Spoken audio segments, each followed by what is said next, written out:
1장 말씀을 통해서 하나님의 사랑을 외면한 대가라는 제목으로 함께 말씀을 나누기를 소망합니다.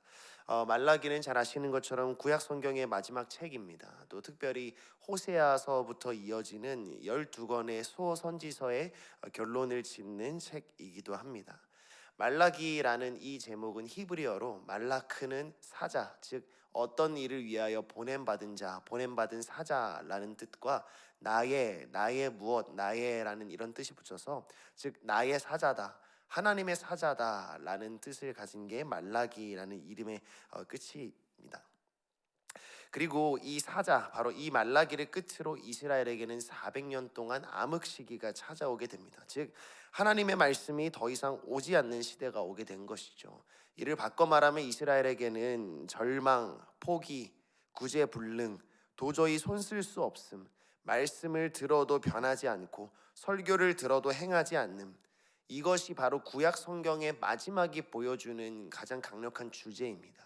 그러니까 구약 성경의 마지막 책이 말라기라는 것과 말라기 1장이 회복을 약속하고 있는 것이 아니라 심판을 약속하고 있다는 것으로부터 우리는 이 이스라엘이 자신의 죄악을 이기지 못하고 실패하게 됐다는 것을 유추해 볼 수 있게 되는 것이죠. 마치 저희의 모습과, 아니 제 스스로의 모습과도 같다고 생각이 들기도 합니다. 수많은 설교를 듣고도 변하지 않는 우리를 보고 하나님께서도 절망을 느끼실까요? 정말 많은 은혜를 베풀어 주셨음에도 불구하고 하나님을 잊는 우리를 보고 하나님은 이스라엘을 향한 마음처럼 우리를 포기하려고 하시지는 않을까 하는 마음, 그런 조마조마한 마음으로 저는 말라기서를 읽게 됩니다. 마태복음 21장에는 우리가 잘 알고 있는 한 포도원 주인의 비유가 나옵니다. 한 포도원의 주인이 포도원을 짓고 울타리를 보호하고 망대를 짓고 또 울타리로 보호하고 또 농부에게 세를 주고서 그곳을 떠납니다. 이제 열매 거둘 때가 되자 이 주인은 종들을 보내기 시작합니다. 자신의 사자를 보내는 것이죠. 왜냐하면 그 열매를 거둬야 하기 때문입니다. 그러나 그 농부들은 어떻게 합니까? 그 주인이 보내는 종들을 하나는 심히 치고 하나는 죽이고 하나는 돌로 쳐 죽입니다.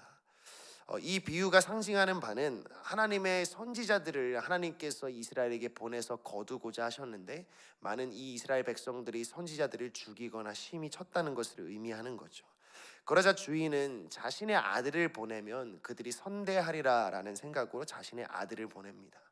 그러나 주인의 생각보다 더 악했던 그 농부들은 이 아들을 죽이면 우리가 이 소유를 가질 수도 있겠다, 상속받을 수도 있겠다 하는 마음으로 그 아들을 죽이고 내어 밖에다가 던지게 됩니다. 이것이 의미하는 바가 무엇입니까? 바로 우리의 삶과 이스라엘의 삶 아닙니까?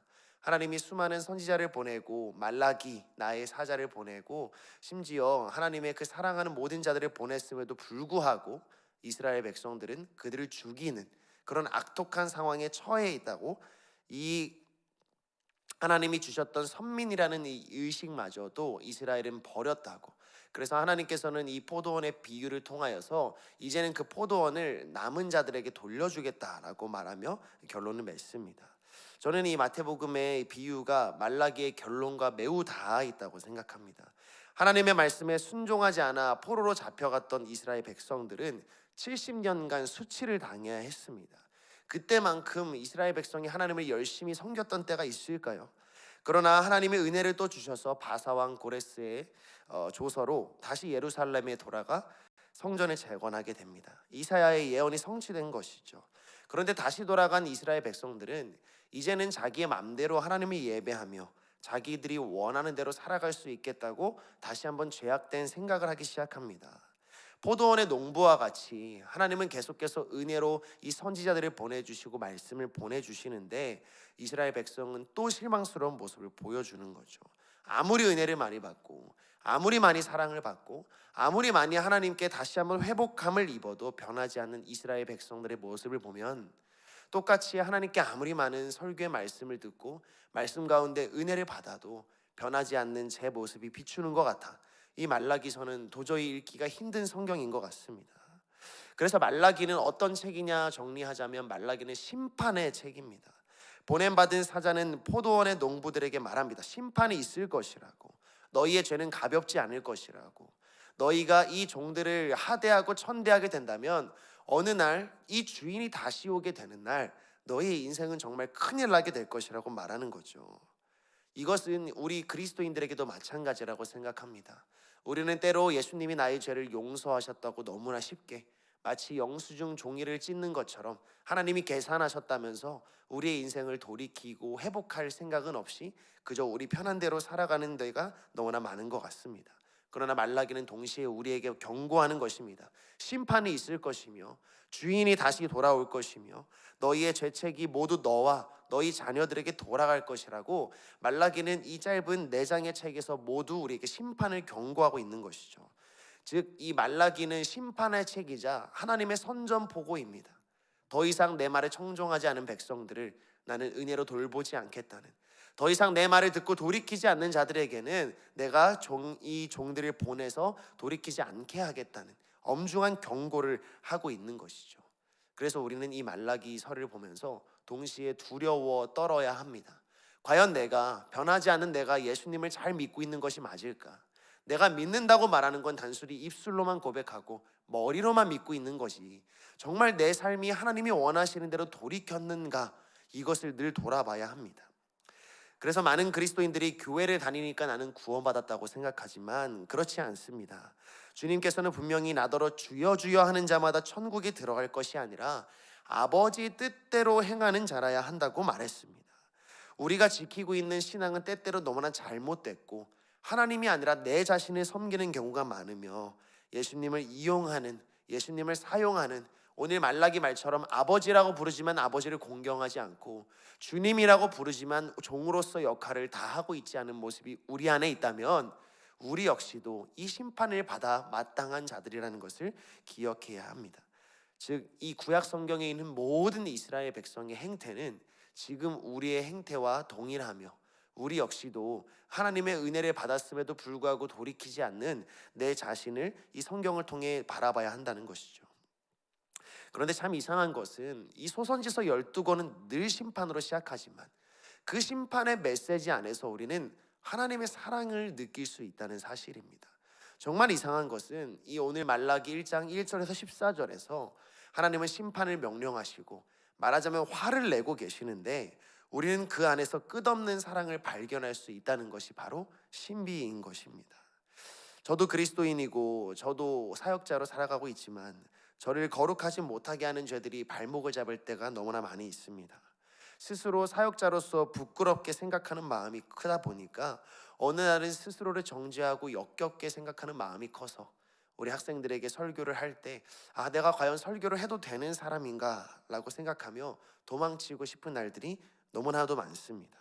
사역자가 된 지 10년도 넘었는데 나는 변하지 않는구나. 내가 변하지 않는데 어떻게 말씀을 듣는 사람이 변할 수 있을까? 나는 하나님의 길로 걸어가기는 기뻐하지 않으면서도 죄로는 달려가는 것을 너무나 사랑하는 자구나. 나 같은 사람이 그리스도인이라는 게 수치스러운 때가 제 삶에도 너무나도 많이 있습니다. 그런데도 이렇게 설교를 한다는 것이 위선같이 느껴져서 하나님께 기도할 때가 있습니다. 하나님께 외치며 기도합니다. 주님, 저만 그런 걸까요? 저만 사역자로서 실격인 건가요? 그렇다면 문제입니다. 왜냐하면 제가 주님께 헌신하겠다고 기도했는데 저 한 사람도 바꿔주시지 않는다면 하나님은 도대체 어떤 일을 하고 계신 겁니까? 만약 모든 사역자와 모든 그리스도인들이 저와 같다면 주님, 그것은 더 큰 문제입니다. 어떤 사람도 자신의 인생을 스스로 돌이킬 수 없기 때문이 아니겠습니까? 그러면서 주님께 만약 저만 문제라면 저를 바꿔주시고 모든 사람이 문제라면 모든 사람을 바꿔달라고 그렇게 무릎 꿇며 기도할 때가 너무나 자주 있습니다. 그래서 어떤 때는 제 스스로가 너무나 부끄럽고 정죄하는 마음이 커서 그런 것들을 묵상하며 걸어갈 때에는 정말 마음이 시리고 정말 그 찬바람 가운데 넘어지고 무너지는 날들이 있는 것 같습니다. 몇 년 전 이 12월 이 동일한 때에도 제가 설교를 준비하며 일기를 찬찬히 살펴보니까 동일한 생각으로 썼던 것을 발견했습니다. 저는 더 절망했던 것이 몇 년 전에도 나는 그런 고민을 하며 하나님께 성화되고 싶은 마음으로 가지고 기도를 했는데 지금 몇 년이 지난 이 12월에도 똑같은 것을 가지고 있구나 하는 것에 절망했습니다. 그러나 저는 그 절망 가운데 또 하나 희망을 발견하게 됐습니다. 그 일기에는 이러한 일이 쓰여져 있는데요. 제가 그 일기를 쓰는 날 아내의 심부름으로 마트를 다녀왔었다는 것이 일기에 써여 있었습니다. 그때 어떤 소리가 들렸는데 그 한 소리가 저를 회복시켰음을 제 스스로 간증하고 있었습니다. 그것은 어떤 가사도 아니었고 어떤 기도도 아니었고 어떤 말씀도 아니었습니다. 피아노 연주 소리였습니다. 그 피아노 연주 소리에는 기쁘다 구주 오셨네 만백성 맞으라 라는 우리가 잘 알고 있는 크리스마스 캐럴이 흘러나오고 있던 것이죠. 저는 스스로 정죄하고 좌절하고 절망하는 그 마트 에스컬레이터 위에서 심지어 기독교인들도 아닌 그 마트에 있는 그 주인이 틀어놓은 캐럴의 한 부분 찬송가를 통해서 주님이 오셨다는 것을 발견하게 되었습니다. 주님이 오셨구나. 기쁘다. 하나님의 사자가 오셨구나. 하나님의 사자, 하나님의 보내신 사자가 오셨구나. 종들을 보내서 되지 않으시니까 하나님은 아들을 보내셨구나. 그 아들을 우리가 죽였지만 그분은 십자가에 달려 죽으셨고 그분은 모든 죄를 이기고 우리에게 오셨으며 우리 같은 죄인도 그 우리에게 오신 하나님의 사자를 믿기만 한다면 다시 한번 회복할 수 있는 기회를 주셨구나.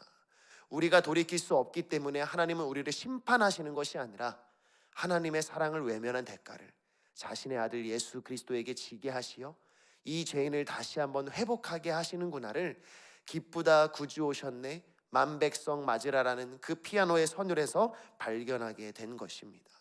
말라기라는 이 책의 제목에서부터 우리는 이미 하나님의 역사를 발견할 수 있습니다. 하나님이 1장에서 아무리 심판을 예언하고 계신다 하더라도 우리는 하나님의 사자, 나의 사자가 누구인지 압니다. 바로 우리 주 예수 그리스도입니다. 우리가 절망하고 좌절하고 몇 년이 지나도 변하지 않는 우리의 삶의 모습이 있을지라도 우리가 다시 한번 하나님 안에 희망을 가질 수 있는 이유는 하나님의 사자가 이 땅에 오셨으며 성육신 하셨고 지금도 우리를 위해 중보하고 계시는 분이기 때문에 우리는 오늘 이 새벽에도 변하지 않는 나의 모습에도 불구하고 의로운 모습으로 하나님께 나아가 기도할 수 있는 것입니다. 성탄절이 얼마 남지 않았습니다. 혹시 오늘 이곳에 날선말의 상처를 받거나 변하지 않는 모습에 좌절하고 계신 분이 있습니까?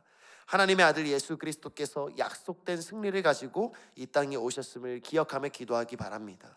노력하고 이루려 해도 신앙의 성숙이 이루어지지 않아 절망하고 계신 분이 있습니까? 걱정하지 마십시오. 모든 의를 이루신 우리 주님은 다시 오실 것입니다.